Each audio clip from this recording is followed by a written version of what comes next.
Welcome back to Lexicon of Lies, where words have skeletons in the closet. Today's case, a pronoun with a rap sheet.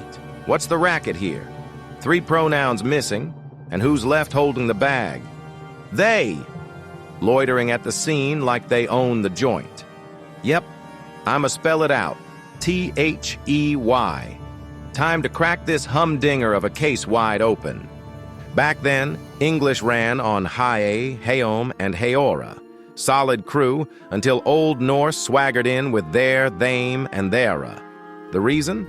The old gang was starting to sound too much like he, him, and her.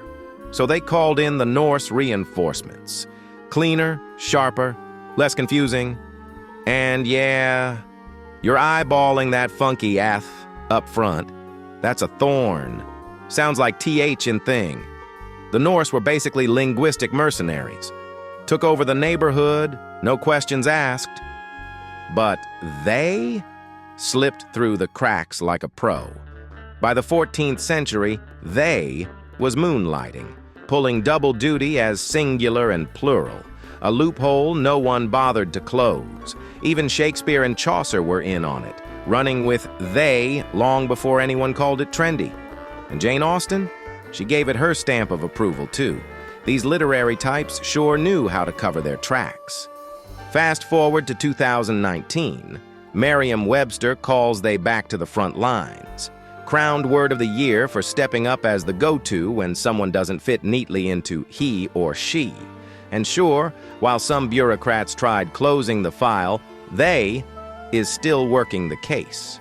Other languages? They've been busy too.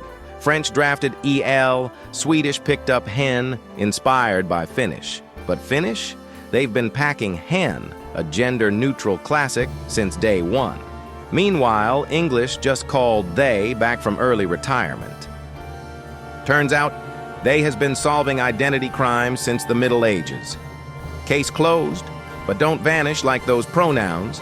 Subscribe, and we'll keep it shady but clever.